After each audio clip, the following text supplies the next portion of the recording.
Bonjour à tous et merci d'être avec nous. Grigny dans l'Essonne, la ville la plus pauvre de France, c'est en tout cas ce que dit le dernier rapport de l'Observatoire des inégalités, publié le 26 novembre dernier. Le maire PC de la commune, pourtant, demande, et depuis longtemps, beaucoup plus de solidarité nationale. Une solidarité qui se fait, on va le voir durant toute cette émission, attendre. Philippe Rio, bonjour, merci d'être avec nous. Bonjour. Tout d'abord, première question, comment expliquer ce record de France ?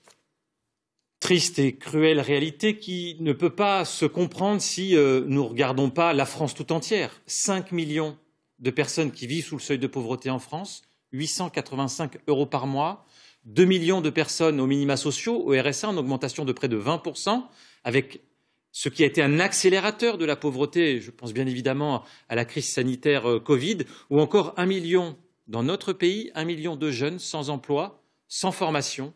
Il y a donc dans notre pays un problème de pauvreté et il est exact qu'il y a des villes qui concentrent ces taux de pauvreté, cette dure réalité française, cette triste réalité française.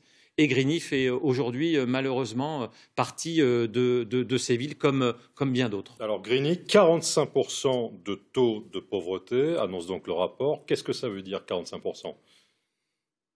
Ça veut dire que les droits humains les plus fondamentaux ne sont bafoués. Cela veut dire que le droit au logement, le droit à l'éducation, le droit à une alimentation saine, le droit à l'emploi ne sont plus respectés dans le pays des droits de l'homme. Ça veut dire parfois pour des familles, les milieux de mois sont extrêmement difficiles. Et je dis milieu de mois parce que d'habitude la référence c'est la fin de mois. C'est tout cela. Il y a une concentration de population qui, au fur et à mesure des années, s'est retrouvée ici et la politique publique n'a pas fait en sorte de corriger ce problème. Absolument. Le problème, c'est que la pauvreté va toujours plus vite que les politiques publiques que nous mettons en place pour répondre à la pauvreté. Très rapidement, nous sommes plus pauvres qu'avant la crise de 2008, qui a été une crise. C'est un revenu mensuel de combien, si on veut parler clairement? Sous le seuil de pauvreté, qui permet de déterminer, c'est-à-dire qu'il y a 45% des habitants de Grigny qui vivent avec moins de 885 € par mois. C'est ça, concrètement, sonnant et trébuchant, ce que cela veut dire. On dit la politique publique n'a pas agi, mais quelle politique publique? On sait qu'il y a une politique locale, une politique intermédiaire et une politique de l'État. Tout le monde est responsable? Oui. C'est un constat d'échec. Il faut avoir l'humilité de dire que nous n'avons pas apporté toutes les réponses au bon moment et au bon endroit dans ce pays. Et il y a des villes beaucoup plus touchées, encore une fois, comme Grigny, mais malheureusement tant d'autres. Alors, quid de la rédaction de l'État, la réaction de l'État? L'État vous entend, vous a entendu. On va avoir un sujet dans un instant. Pour l'instant, y a-t-il des réponses? Les réponses se font attendre parce que, encore une fois, le coup d'accélérateur de la trappe à pauvreté qu'a constituée la crise sanitaire et ses conséquences sociales fait qu'aujourd'hui, concrètement, à Grigny, les associations comme le Secours catholique, le Secours populaire ou les Restos du Cœur qui crient, qui lancent des alertes nationalement, à Grigny, Secours populaire, c'est 45% de nouveaux inscrits. Le Resto du Cœur, c'est plus 25% de personnes inscrites. Cette année, hein. Cette année, au moment où je vous parle, ce sont les chiffres de cette année, mais c'est un chiffre qui est national, malheureusement. Alors, c'est l'une des questions qu'on va se poser, qu'on va vous poser dans un instant. L'État ignore-t-il le problème? Le 15 janvier 2019, on s'en souvient, Emmanuel Macron lançait son grand débat national en public et dans le contexte des Gilets jaunes. Vous étiez au rendez-vous, Philippe Rio. Regardez ce reportage d'Alexandre Pérou. Grigny dans l'Essonne, 29 000 habitants et un taux de pauvreté qui dépasse les 45%. Dans cette banlieue populaire, peu de gilets jaunes et peu d'implication dans le grand débat national. La population n'y croit pas vraiment. Ça ne sert à rien. On n'aura pas de retombées, je pense pas. Il y aura peut-être des aboutissements, mais pas surtout. Peut-être, hein. On peut obtenir quelque chose. Mais vous n'avez pas beaucoup d'espoir aujourd'hui? Non, j'ai pas beaucoup d'espoir aujourd'hui. Je pourrais pas dire que c'est encore quelque chose qui va servir à rien, parce que quand on se met autour de la table, ça veut dire qu'on veut trouver une solution, qu'on veut s'en sortir de la situation. Pourtant, Monsieur le maire participe à la rencontre avec le président de la République. Et il lui a prévu un petit cadeau sur la vie dans les quartiers. Je vais offrir un ouvrage à Monsieur le Président de la République qui vient de sortir et qui s'appelle « Les abandonnés ». Avant le débat, il garde en tête le plan banlieue présenté en mai dernier par Jean-Louis Borloo, auquel il avait participé. Un rapport balayé d'un revers de main par Emmanuel Macron, un souvenir encore douloureux. Ça restera une trace indélébile parce que nous avons réussi à créer un consensus national avec tout l'arc politique français. Alors, est-ce que c'est une séance de rattrapage aujourd'hui? Je l'espère. Pour son intervention, Philippe Rioux a donc décidé de porter directement la parole de ses concitoyens au président de la République. Amadou, par exemple, il faut améliorer, Monsieur le Président, la vie des personnes pauvres. Donner aux pauvres et pas toujours aux riches. Il y a aussi Alain de la Grande Borne qui dit « Nous, on n'existe pas de toute façon. Nous ne demandons pas charité mais justice ». Cette fois-ci, Philippe Rioux espère que l'exécutif écoutera ses doléances et celles des habitants de Grigny. Alors Philippe Rioux, on était en février 2019. Depuis, des nouvelles, un coup de fil du président? Pas personnellement, mais qu'importe. Il faut apporter des réponses aux habitants de manière concrète et durable. C'est l'un des sujets principaux que nous avons en France, à savoir qu'on fait des annonces et les solutions arrivent très tardivement ou en mode confetti, c'est-à-dire de manière éparse, alors que la lutte contre la pauvreté, on doit agir sur tout, l'éducation, la santé, l'emploi, l'insertion. C'est tout cela qui doit être abordé massivement, durablement, pour inverser ce puissant fond qu'est la pauvreté qui s'enquiste dans notre pays. Alors le retour, même par confetti présidentiel depuis février 2019, ça a été quoi jusqu'à présent? Ça a été quelques réponses concrètes de la part de l'État sur les outils, notamment de lutte contre la précarité par le logement, à travers des outils sur la copropriété de Grigny 2, 17 000 habitants, 5 000 logements, et puis sur le quartier d'habitat social, des solutions qui doivent s'accélérer un peu plus vite, je pense, avec l'Agence nationale de rénovation urbaine, mais sur les questions d'emploi, d'employabilité, de santé, les quartiers populaires et les villes populaires sont les plus touchés par la surmortalité Covid, quand bien même nous avons participé pendant le premier confinement notamment à la tenue économique de notre pays parce que nous étions ces premiers de corvée. Alors aujourd'hui, vous lancez un appel avec 199 autres maires de communes, de territoires déshérités. Quel appel et à qui? L'appel est d'abord au président de la République qui a engagé la France à juste titre dans un plan de relance et nous avons bien entendu son message quoi qu'il en coûte. Nous ne souhaitons pas être les oubliés de ce plan de relance et c'est la raison pour laquelle nous avons tiré la sonnette d'alarme au vu des conséquences sociales du premier confinement. Et puis l'autre nouveauté, c'est que nous avons été porteurs de solutions très concrètes qui visent à dire tout simplement nos villes, nos quartiers ont des solutions.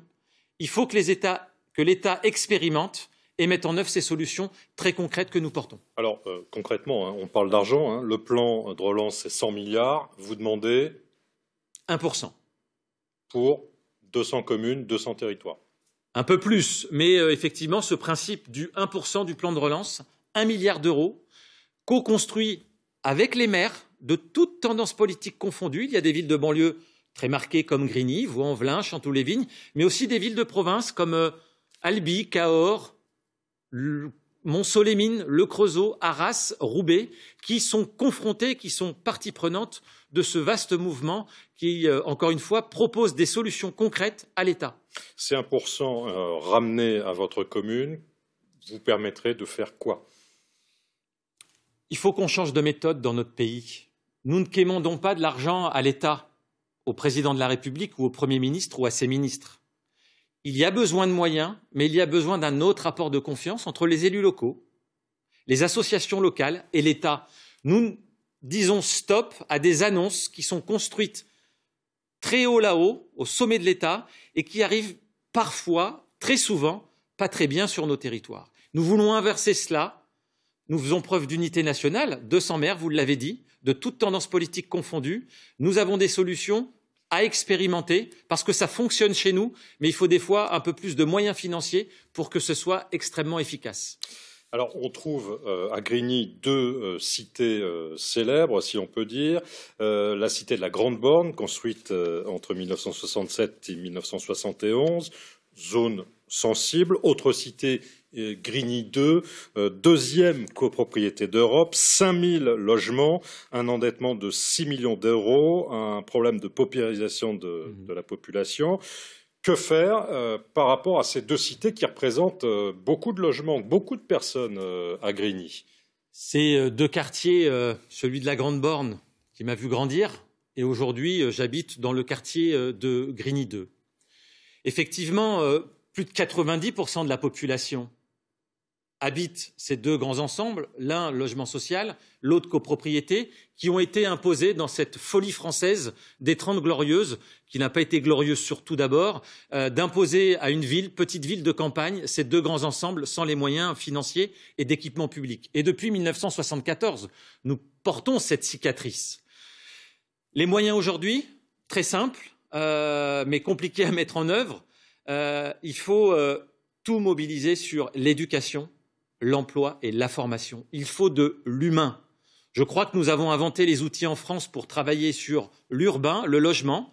L'Agence nationale de rénovation urbaine doit être accélérée. Sur Grigny 2, 4... Il y a un programme de l'ANRU. Il y a un programme de l'ANRU également, mais surtout des opérations d'intérêt national pour les copropriétés dégradées, qui, je vous le rappelle, le mal logement aujourd'hui n'est plus dans le logement social. Le mal logement, quand on écoute la Fondation Abbé Pierre depuis 4-5 ans, elle parle des copropriétés en France et des copropriétés dégradées. Mais regardons ce qui s'est passé à rue d'Aubagne à Marseille il y a quelques années. Le mal logement est là. Notre pays, enfin, met les outils à disposition. Nous sommes sur un temps qui est quand même moyen terme ou long terme pour apporter les solutions concrètes. On voit des images de rénovation de la Grande Borne d'ailleurs. Et les choses avancent, mais maintenant il faut travailler l'humain et sortir les gens de la pauvreté. Ça passe par l'éducation et par l'emploi et l'insertion. L'éducation, c'est quoi? C'est des écoles, plus d'écoles dans les quartiers? Non, c'est de la formation des enseignants, plus d'enseignants formés en nombre suffisant qui restent un peu de temps chez nous. Parce que bien souvent, les enseignants restent 1, 2, voire 3 ans. Et les équipes éducatives, les hussards de la République qui font un boulot extraordinaire, ils ont besoin de temps pour changer Allez, je vais vous donner un chiffre terrible. 50% des élèves grignois sortent du système scolaire sans diplôme. Nous sommes en France. Et 25% avec le bac, alors qu'au niveau national, on est à 80%. Absolument. Il n'y aura pas de baguette magique pour inverser ces chiffres-là. On a besoin donc de continuité, de faire confiance aux enseignants, de leur donner les moyens de réussir. Et les parents d'élèves, je tiens à le dire, souhaitent que leurs enfants réussissent. Donc il faut inciter les enseignants à rester à Grigny, financièrement notamment? Oui, c'est une expérimentation d'ailleurs qui existe en Seine-Saint-Denis, où notamment pour les fonctionnaires de la justice, de la police ou de l'éducation nationale, il y a des incitations. Mais là aussi, la question de confiance est importante, mais les incitations financières sont bien évidemment importantes pour fidéliser les fonctionnaires et garantir un service public de qualité. Autre problème, la rénovation, on l'a dit, il y a des programmes qui sont en cours. Ce sera suffisant de rénover le bâtiment, le matériel? Ça fait partie d'un tout.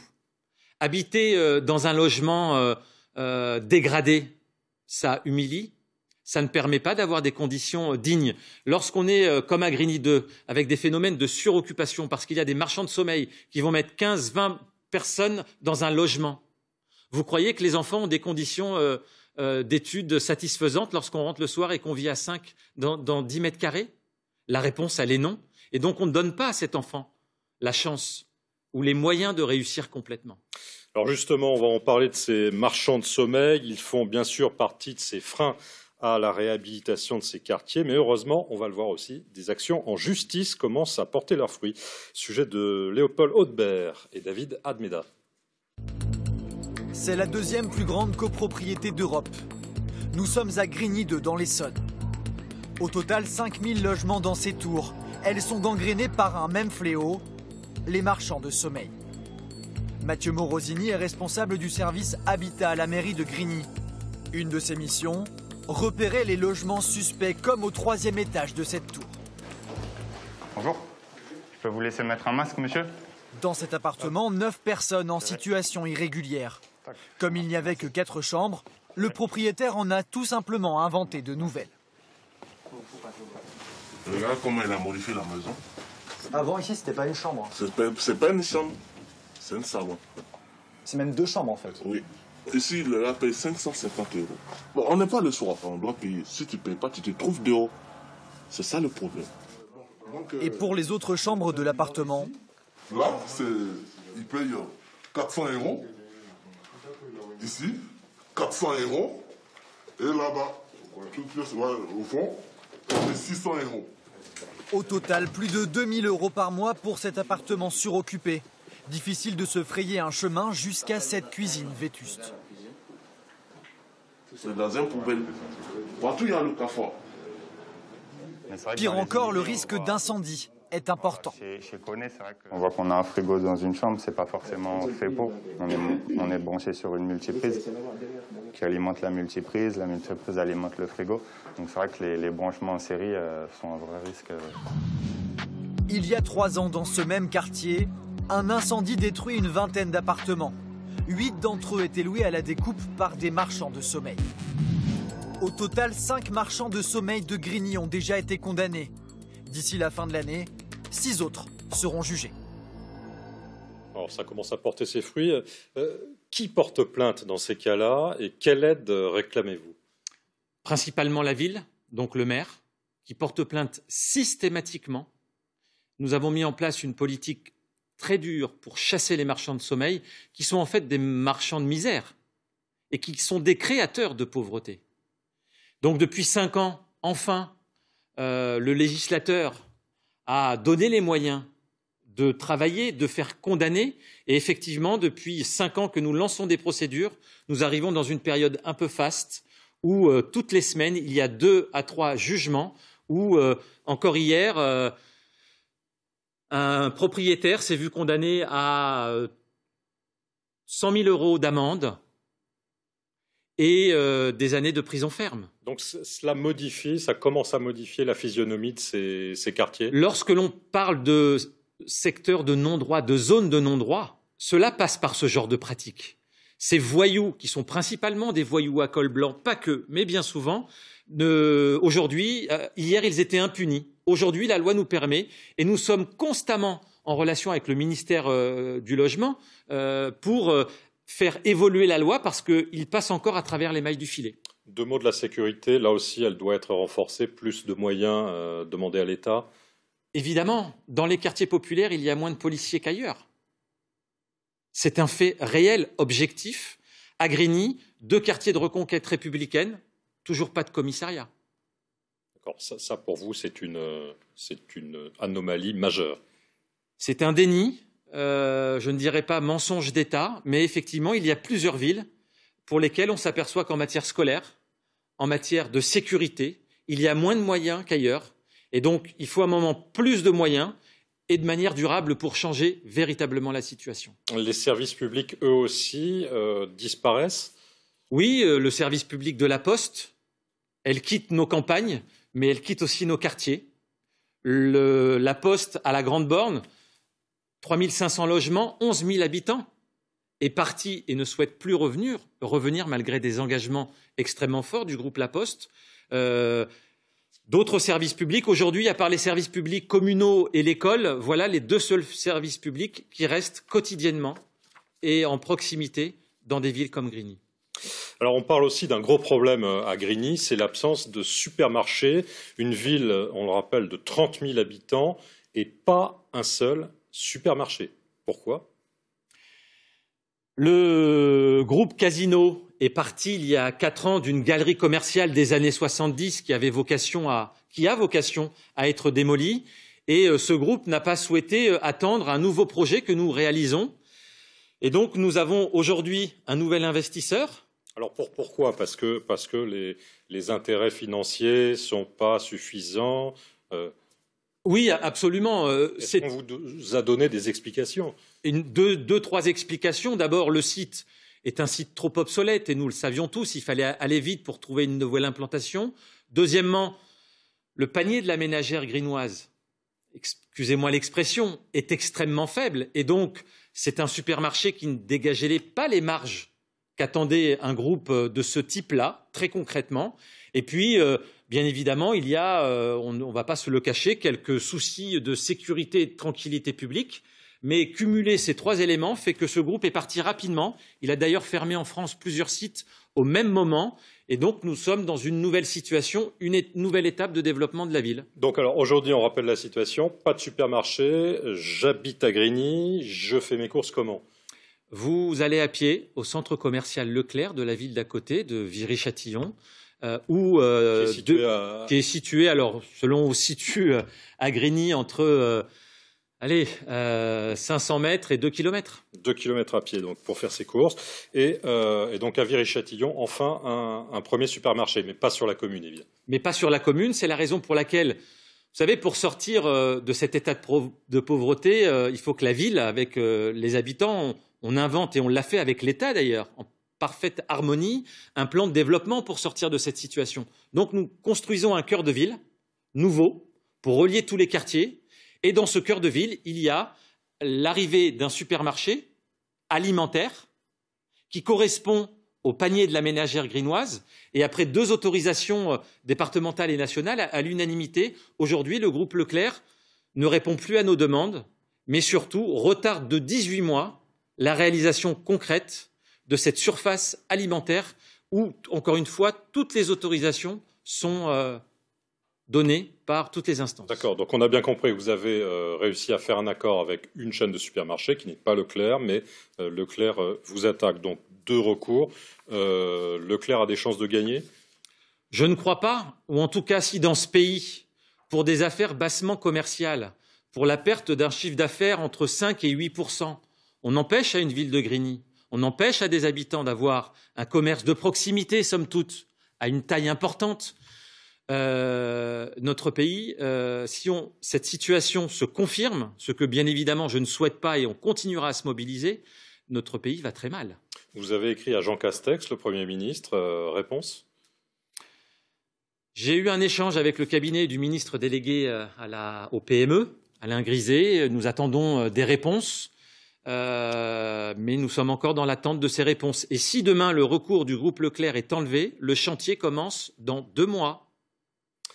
Aujourd'hui, quel secours vous attendez et de qui précisément? Ne vous trouvez-vous pas isolé? Isolé, non. Lorsqu'il y a 200 maires qui lancent un mouvement qui représente 12 millions d'habitants, je ne me sens pas isolé. Nous ne quémandons pas uniquement de l'argent. La France traverse une situation complexe et nous disons qu'il y a des territoires beaucoup plus fragiles. Mais ça vaut pour les territoires d'outre-mer. Ça vaut pour les territoires ruraux, ça vaut pour les territoires de reconversion industrielle dans l'Est et le Nord de la France, touchés de plein fouet par la situation. Et nous disons juste que nous devons être respectés comme tous citoyens de la République. Parce que l'enjeu dans tout cela, c'est qu'il y ait aussi moins de décrochage républicain. La promesse républicaine, et c'est le sens de notre mobilisation commune, la promesse républicaine, l'idéal républicain doit être réinventé.